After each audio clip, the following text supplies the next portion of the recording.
Hello everybody my self hello everybody my self Sanjay Kumar. इस video lecture में हम पढ़ने वाले हैं रिसोर्सेस एंड डेवलपमेंट। ये ज्योग्राफी का फर्स्ट चैप्टर है। वैसे मैंने ज्योग्राफी की सिक्स चैप्टर का एक बनाया था वीडियो, तो मैंने सोचा कि मैं ज्योग्राफी को स्टार्टिंग से लेता हूँ और आने वाले जनवरी एंड तक मैं पूरी एसएसटी 10th क्लास की एसएसटी कंप्लीट कर दूंगा। तो बने रहिए मेरे साथ और चीज़ों को सिंप्लीफाई करिए। तो आई होप आपको समझ आ रहा होगा मैं क्या कह रहा हूँ, आपको आपके पास मेरी आवाज़ भी पहुँच रही होगी। तो जैसा कि आप जानते हो कि can you identify and name the various items used in making life comfortable. जैसे आप सुबह जगते हैं तो कौन-कौन सी चीज़ों का यूटिलाइज़ेशन करते हैं? जैसे अगर आप गाँव में रहते हैं, शहर में रहते हैं, बड़े शहर में रहते हैं, तो ये डिपेंड करता है कि आप कौन-कौन सी चीज़ों का यूटिलाइज़ेशन करते हैं और किसकी वजह से हमारी लाइफ बहुत कंफर्टेबल होती है। तो सुबह-सुबह जब हम जगते हैं, ब्रश करते हैं, तो ब्रश में टूथपेस्ट होता है, जो हमारे माउथ की एसिडिटी को कम करता है। तो हम देखते हैं कि एवरीथिंग जो हमारे आसपास है, everything available in our environment which can be used to satisfy our need. जो भी हमारे आसपास है, जैसे पानी है, सॉइल है ना? एयर है, टेम्परेचर है, हमारे घर हैं जो हमने बनाए हैं, इंडस्ट्री है, पेपर है, मोबाइल फ़ोन है, टेक्नोलॉजी है, तो वो सारी की सारी चीज़ें क्या है, हमारी नीड को पूरा करते हैं। Can be use satisfy our need provided it technologically. अब टेक्निकली भी हम बहुत ज़्यादा एक्सेसिबल हो गए, economically, feasibility feasible and culturally acceptable can be termed as a resource. तो रिसोर्स का मतलब बताया है। रिसोर्स क्या है? Let me repeat again. Everything available in our environment which can be used to satisfy our needs provided it is technologically accessible, economically feasible and culturally acceptable can be termed as resource। अब resources होंगे तभी तो बात बनेगा।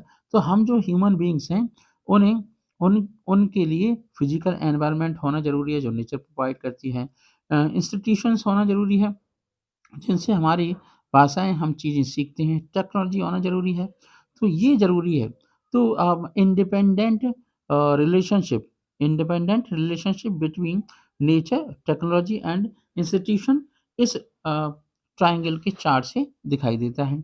अब हम देखते हैं कि क्लासिफिकेशन ऑफ रिसोर्सेज़ क्या है? चिल्ड्रन मैं पिछले वीडियो में आपको समझा चुका हूँ कि क्लासिफिकेशन ऑफ रिसोर्सेज़ से संबंधित एक क्वेश्चन ज़रूर आता है। इसलिए कृपया करके आपको हाँ, ये बात ज़रूर रखें कि क्लासिफ़िकेशन से संबंधित क्वेश्चंस को ज़रूर तैयार करें। तो रिसोर्सेज़ हैं, वो 2 टाइप के हैं। पहले हम नेचुरल रिसोर्सेज़ को देखेंगे, जो रिन्यूएबल हैं, RENEWABL रिन्यूएबल मतलब जो बार-बार रिसाइकिल हो सकते हैं। इनमें से कंटीन्यूअस और फ्लो एग्ज़ाम्पल है विंड और वाटर। एक है बायोलॉजिकल जो ग्रोइंग होती रहती है जैसे वेजिटेबल है, फॉरेस्ट है, नेचुरल है और वाइल्ड लाइफ़ है। तो इन ये तो ख़त्म नहीं होती लेकिन कुछ हंटिंग की वजह से राइनोसेरॉस और भी जानवर की संख्या कम हो रही है। उसके लिए इंडियन गवर्नमेंट और इंटरनेशनल लेवल पर भी इसके लिए कुछ न कुछ प्रयास किए जा रहे हैं। तो आई होप ये बात आप क्लियरली हो रही है। ठीक है।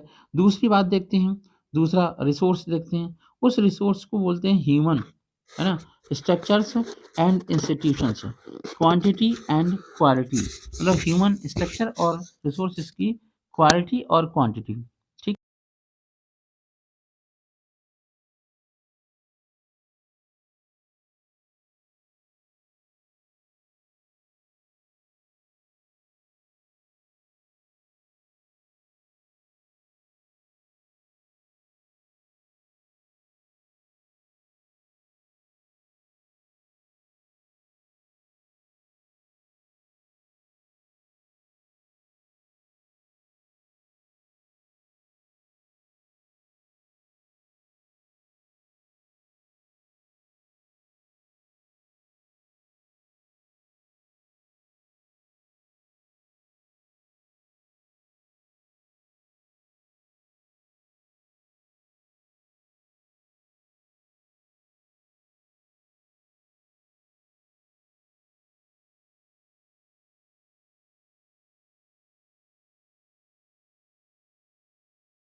ऑफ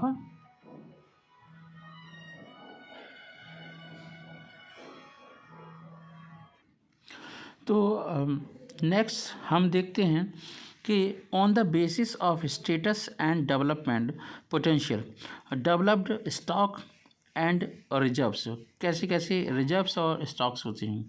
तो हम नेक्स्ट पेज पर मूव करते हैं।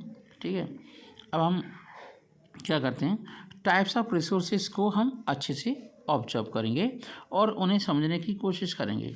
ठीक है, तो टाइप्स ऑफ रिसोर्सेज। ठीक है, टाइप्स ऑफ रिसोर्सेज। तो अबाइटिक रिसोर्सेज, सबसे पहले abiotic, all those things which are composed of non living things are called abiotic resources. तो डेफिनेशन ज़रूरी है, मतलब रॉक्स हो गई, मेटल हो गई, तो ये अबाइटिक जिसमें लाइफ ना हो। On the basis of in exhaustibility renewable resources, renewable में क्या हो जाएगा, रिन्यूएबल में कि the resources which can be renewed और produced by physical, chemical or mechanical processes are known as renewable or replenishable resources. For example, solar and wind energy, water, forest, and bond life. The renewable resources may further be divided into continuous और flow. Understand that. तो एक तो continuous हो गया, एक आपका flow हो गया। नेक्स्ट देखते हैं non renewable resources, these occurs over a very long geological time. मतलब जो नॉन रिन्यूएबल रिसोर्सेज हैं वो काफ़ी टाइम में तो बनते हैं, प्रोड्यूस होते हैं, जैसे आपका मिनरल हो गया, फॉसल फ्यूल्स हो गए, are example of such resources. These resources take millions of years in their formation. तो बनने में तो काफ़ी टाइम लगा लेकिन खर्च होने में कम टाइम लगा। Some of the resources like metals are recyclable and some like fossil fuels cannot be recycled and get exhausted with their use के साथ साथ वो क्या होते हैं, एग्जॉस्ट हो जाते हैं। On the basis of ownership के आधार पर इंडिविजुअल रिसोर्सेस। चलिए इंडिविजुअल रिसोर्सेस को हम देख लेते हैं।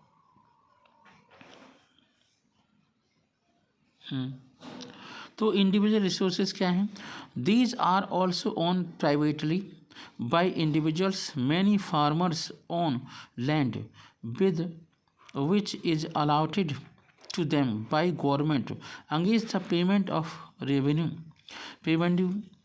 देना पड़ता है, मतलब taxes. In villages there are peoples with land ownership but there are many who are landless. कुछ लोगों के पास तो खेत होता है लेकिन किसी के पास खेत नहीं होता। Urban people own plots, houses, their property, plantation, pasture land, pond water in wells are some of the example of resources ownership by individuals.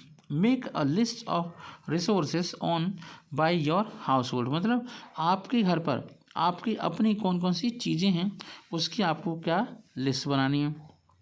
ठीक है, एक और देखते हैं कम्युनिटी ऑन रिसोर्सेज, मतलब कम्युनिटी के रिसोर्सेज। तो कम्युनिटी के रिसोर्सेज कौन कौन से थे, there are resources which are accessible to all the members of community. मतलब सारी कम्युनिटी के मेंबर्स को असेस करते हैं।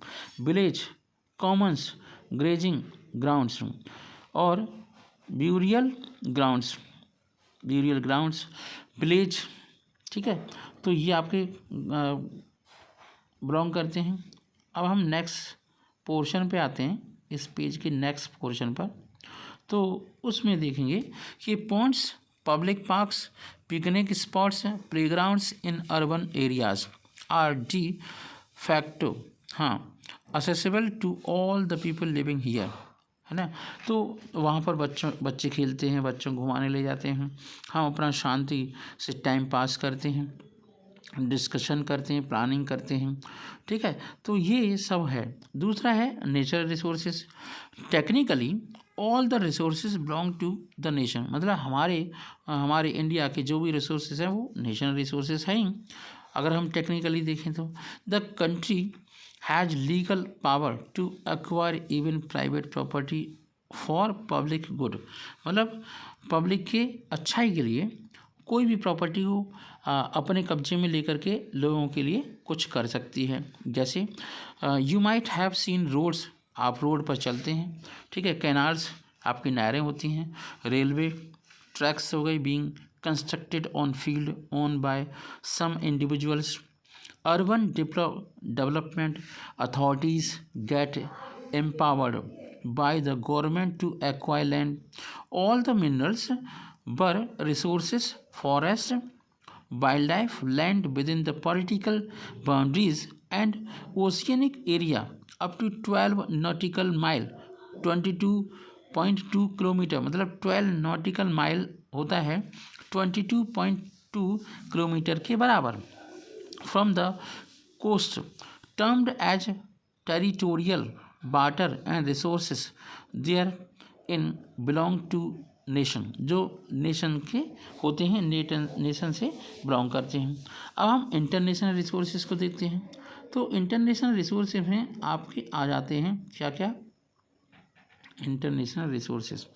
तो इंटरनेशनल रिसोर्सेज को देखते हैं, उसमें आ जाते हैं there are international resources, there are international resources which belong to institutions which regulate some resources, जो institutions होती हैं वो international resources को regulate करती हैं। The oceanic resource beyond 200 nautical miles of exhaustive exclusive economic zone belong to open ocean and no individual country can utilize these without the concurrent of international institutions, मतलब बिना India के permission के India के पास जो ocean है वहाँ पर कोई नहीं जा सकता, उसका गलत तरीके से यूटिलाइजेशन नहीं हो सकता। तो क्या आप जानते हैं कि India has a got the right to mine manganese nodules from the bed of the Indian Ocean from that area which lie beyond the exclusive economic zone, मतलब कुछ ऐसी एरिया हैं जहाँ पर आम आदमी की पहुँच नहीं होती, वहाँ पर कंपनीज है ना कुछ और को निकालती हैं, जैसे मैग्नीज को निकालती हैं। Identify some other resources which are international in nature. अब आप ये बताओ कि कौन कौन से ऐसे रिसोर्सेज हैं जो आपके इंटरनेशनल लेवल के होते हैं। चलिए, on the basis of the status of development, अब हम ये पढ़ने वाले हैं कि कौन से रिसोर्सेज कैसे हैं डेवलपमेंट से बिलोंग करते हैं, कि जिनकी वजह से डेवलपमेंट होता है। तो नंबर 1 है पोटेंशियल रिसोर्सेज।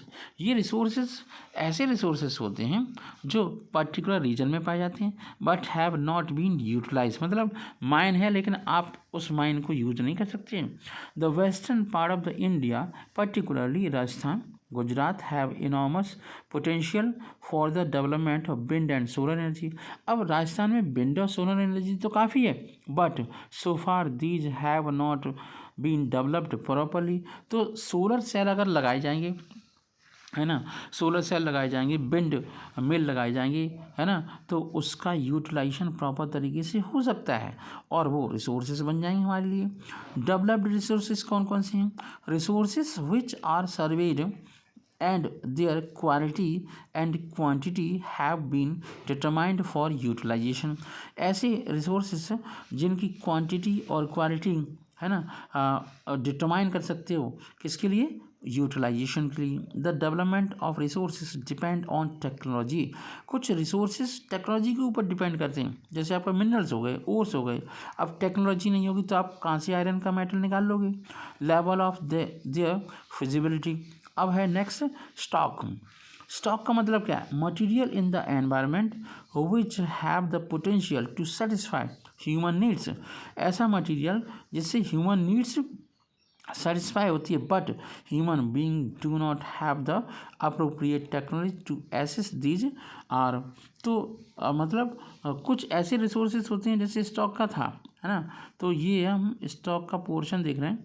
तो इंक्लूडेड अमंग स्टॉक कुछ चीज़ें स्टॉक से बिलोंग करती हैं। For example water is a compound of two gases. जैसे आपका काफ़ी पानी है हमारे पास और हम जानते हैं कि पानी हाइड्रोजन और ऑक्सीजन गैस से बना है। लेकिन हाइड्रोजन की एक विशेषता है कि वो एक अच्छा फ्यूल होता है। But we do not have a unfortunately we do not have a technology. हमारे पास क्या नहीं है, टेक्नोलॉजी नहीं है। अब टेक्नोलॉजी नहीं होगी तो फिर रिसोर्सेज का यूटिलाइजेशन हम कैसे कर पाएंगे, तो ये आपकी दिक्कत आ जाती है।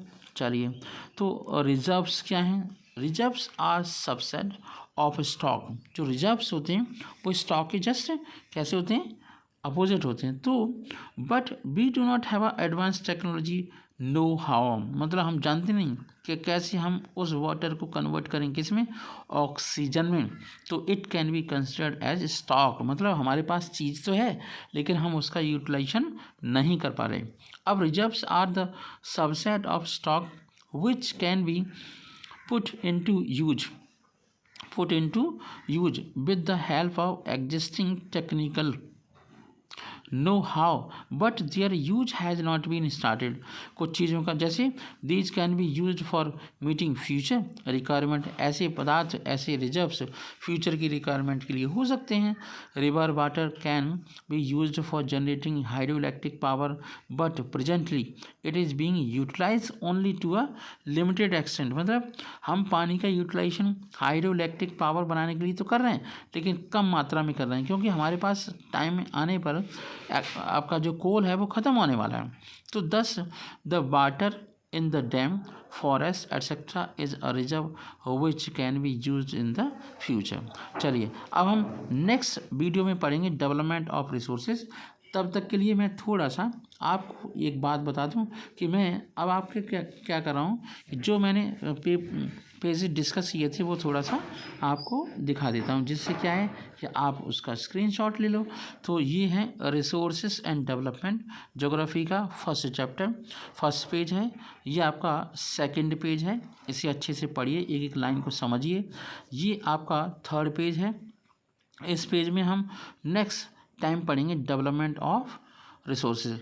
तो वीडियो देखने के लिए बहुत बहुत धन्यवाद और चैनल को सब्सक्राइब करना ना भूलें और अपने इस वीडियो को अपने दोस्तों को शेयर ज़रूर करें। Thank you so much, have a nice day.